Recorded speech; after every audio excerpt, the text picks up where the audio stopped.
We have breaking news. The White House is responding after Democrats on the House Oversight Committee released some of sex offender Jeffrey Epstein's emails referencing President Trump. In a 2011 email, Epstein referred to Donald Trump as the, quote, dog that hasn't barked, and told his former companion, Ghislaine Maxwell, that an alleged victim had spent hours at his house with Trump. The head Democrat on the committee says the emails raise questions about a White House cover-up of the Epstein files. But Republicans in the White House say Democrats are trying to create a fake narrative to slander the president. Trump has denied any wrongdoing and any knowledge of Epstein's crimes. ABC's Jay O'Brien has the latest. Jay, how do these emails fit into the Epstein investigation, and how's the White House responding?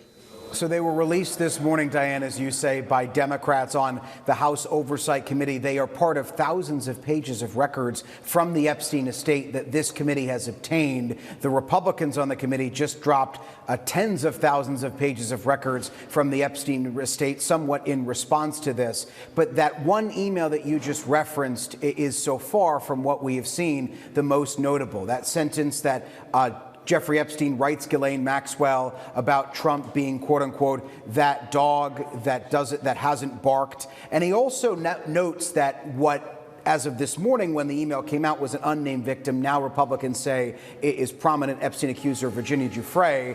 Epstein writes of her to Maxwell in 2011, quote, that she spent hours at my house with him being Trump. He has never once been mentioned. Then Ghislaine Maxwell responds, quote, I have been thinking about that. All of that to say, this comes after, remember, Ghislaine Maxwell testified this summer in a closed-door deposition that was recorded with Deputy Attorney General Todd Blanche, the president's former lawyer, that she never witnessed Trump do anything inappropriate. There is this now exchange with Epstein where she references some prior knowledge, at least of Epstein, of Trump having interacted with his victims in the past. Democrats say that in some form or fashion contradicts what she said to the Department of Justice. Republicans are pushing back on that, and we do, as you noted, have reaction from the White House today. I want to put it up on your screen. It's White House Press Secretary Caroline Leavitt, who has said that this is part of what she labels as a political maneuver on the part of committee Democrats. She says, quote, I'll read a little bit, these stories are nothing more than bad faith efforts to distract from President Trump's historic accomplishments. We know Republicans on the Oversight Committee as well have accused Democrats of cherry-picking emails out of, again, these reams of documents that they got out of the Epstein estate. Jay, Republicans also accused Democrats of withholding records that name Democrat officials. You mentioned that they're now releasing 20,000 more documents subpoenaed from Jeffrey Epstein's estate. What are you watching for as the team goes through those new documents?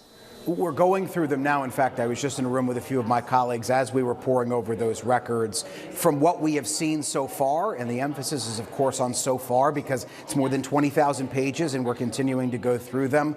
Right now, in terms of prominent people who are mentioned by name in emails between Jeffrey Epstein and Ghislaine Maxwell, for example, which was Jeffrey Epstein's convicted accomplice, the only name we've seen so far is President Trump. Obviously, we are only through a sliver of these 20,000 or so pages. Republicans on the committee have said there are names, to your point, of prominent Democratic officials as well. We've seen some correspondence with Steve Bannon, who was obviously a top advisor in President Trump's first administration. He has remained in his orbit. Some correspondence about Jeffrey Epstein's public image with him, things of that nature. But so far, in terms of references to President Trump, those emails that you talked about earlier are all we have seen for the most part. Jay, a new Democratic representative is set to be sworn in today, and she's expected to cast the key vote to release the Epstein files. So what are the next steps there? So she's going to sign, when she gets sworn in today, a discharge petition. This is Adelita Grijalva, representative-elect, who won a special election more than 7 weeks back to fill the seat of her late father. But she's been prevented from taking her seat for that time by Speaker of the House Mike Johnson, who said he wouldn't swear her in until the Senate had dealt with government funding. Now that they have, and the House has got to gavel back in and vote on that today, she will be sworn in. She will provide the last signature on that discharge petition. And if everything holds, and if all the signatures on that discharge petition remain where they are, it would start the clock ticking down to a vote to compel the release of thousands of other pages of Epstein records that the Department of Justice has. Once she signs the petition, that vote could come in just a few weeks, Diane. All right, Jay O'Brien, thank you.